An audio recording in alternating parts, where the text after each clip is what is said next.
And there's something so unique about these spaces too, because it's not like you're expected to come in with a bunch of answers, right? In fact, you alluded to it before with the interview process. We actually prefer questions.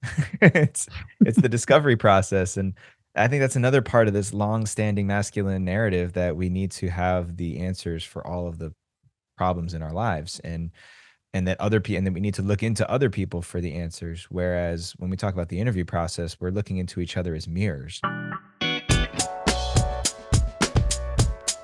It's amazing when you see how that spell gets cracked. If a man drops in and is really willing to let that mask come off and let himself be seen, how quickly that the narrative can start to shift, at least Yeah. the beginning of it. And I wonder, when do you remember when you had that moment for yourself, or was there like a memory that you have of when that really just clicked for you? Yeah, actually, it was a couple months in, and part of our, ritual is to ask if there's any guy who's squaring off with something that he doesn't wanna hold alone, squaring off with something that he needs support on.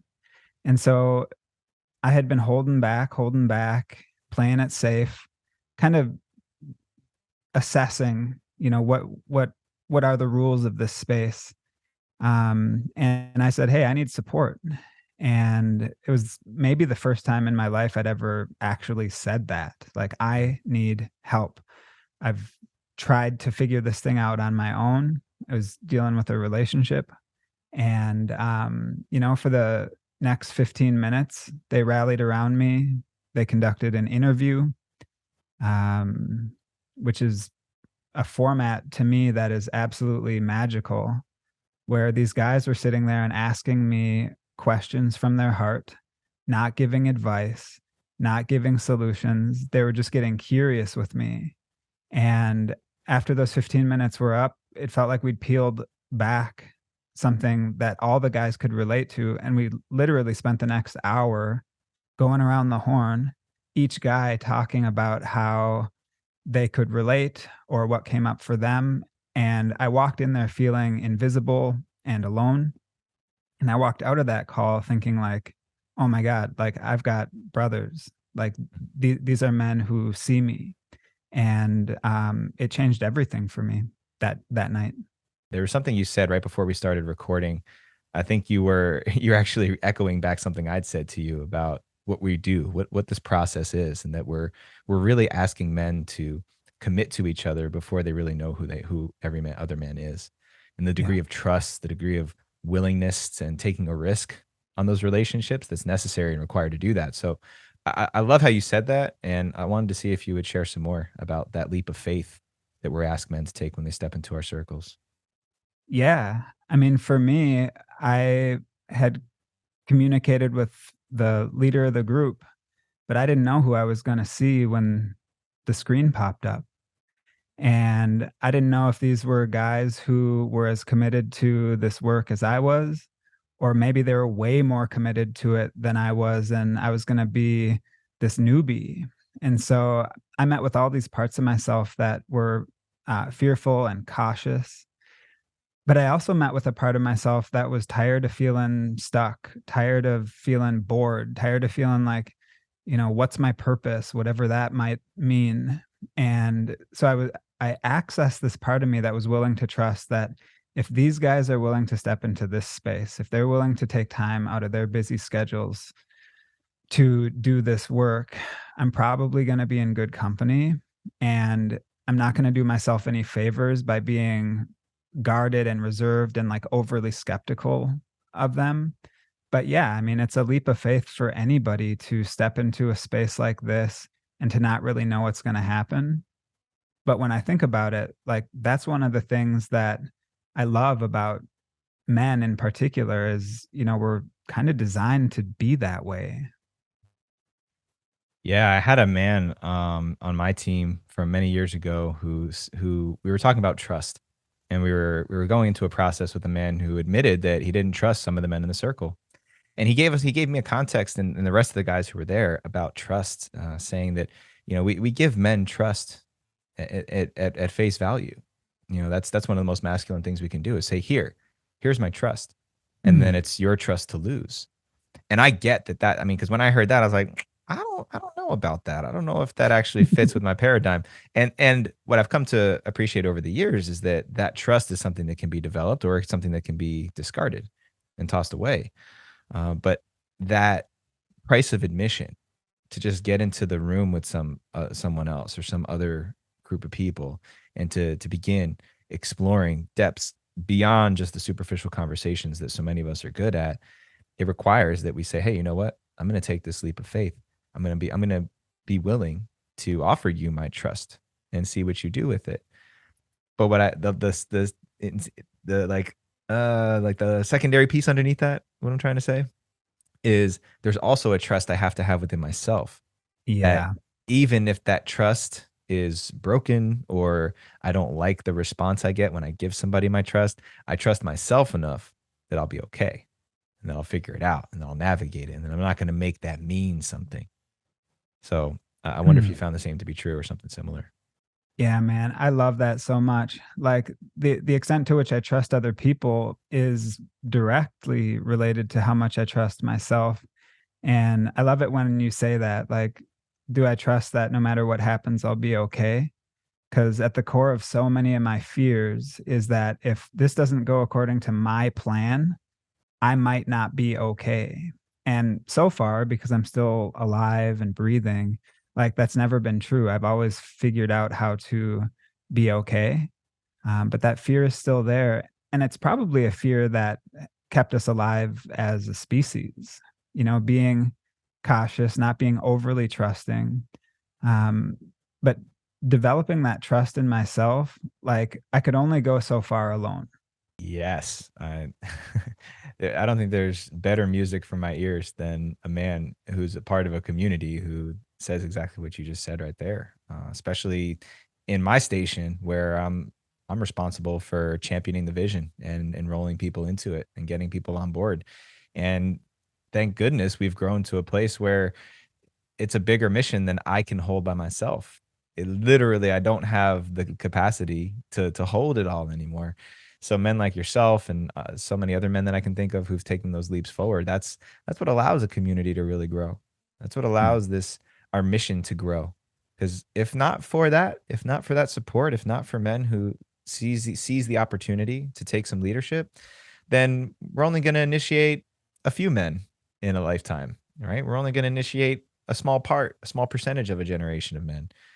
But what really makes the vision of having a whole generation of initiated men living into their purpose, being better stewards of this planet, better fathers, husbands, leaders in the community, it requires that men step forward and step up and take the reins wherever it's being offered. Yeah. Yeah. Well, and I love that as a symbol too. Like these groups are like a microcosm for the world at large. I get to practice with a small team of men skills that I'm using daily in all areas of my life.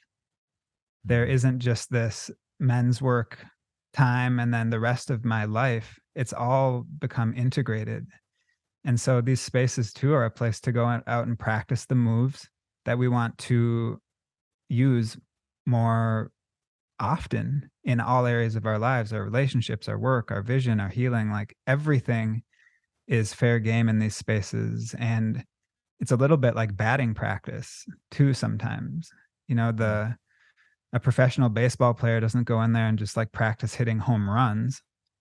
He practices all the finer nuances of batting, bunting, hitting the ball. I don't know the lingo, but hitting the ball like over the shortstop, like precision, right? Not just swinging for the fences every time. And these are spaces that we get to do that emotionally, mentally, spiritually as dudes. Yeah, I agree with you. And it's funny because I over the years I've heard some men in different versions of the same thing say, I don't want to lead or I don't believe that I can.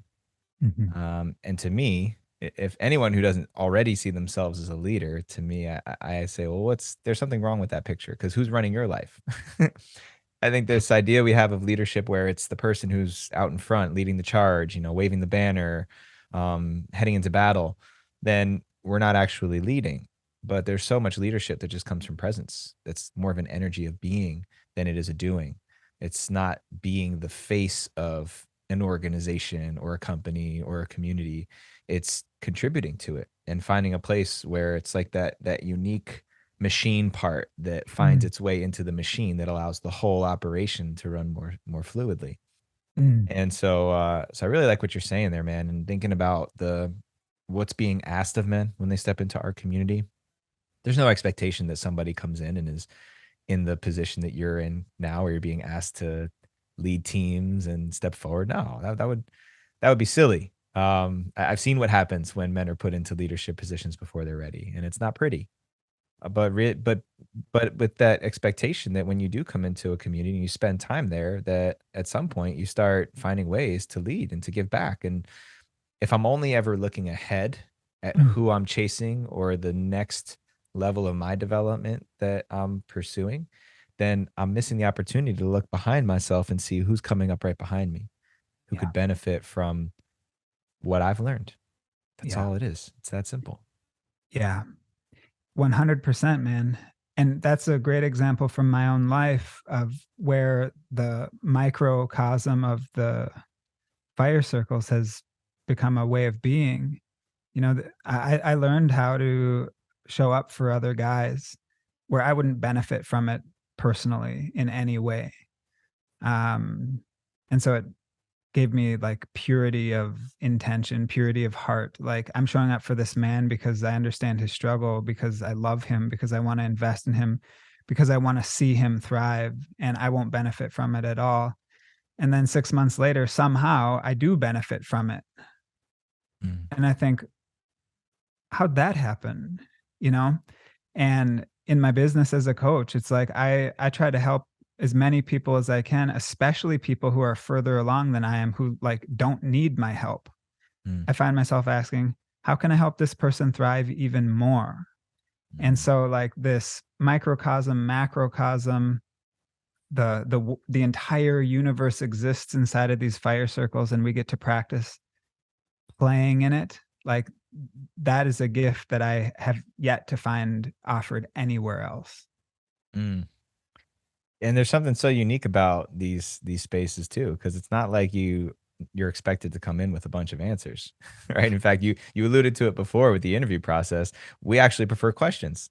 it's it's the discovery process, and I think that's another part of this long-standing masculine narrative that we need to have the answers for all of the problems in our lives, and that other people and then we need to look into other people for the answers. Whereas when we talk about the interview process, we're looking into each other as mirrors, so Mm, that in the safety of a container like a men's team, where the judgment is stripped away, where the shame is eliminated, and all I have to do is look at which truly beneath all those veils and visages I put to cover up all those things I usually experience. That's when I can find the answer within myself. I yeah. can see that solution in the eyes and in the reflections of the questions that men offer to me. Mm. And that one of the things I also love is we also say in these spaces that none of us are masters here. We're all men. We're all equals. We're when we're firing questions at each other. I've heard a man describe it many times over the years as gorillas doing brain surgery. You know, and sometimes we fire questions that are just like, nah, that's a misfire. No, that doesn't fit.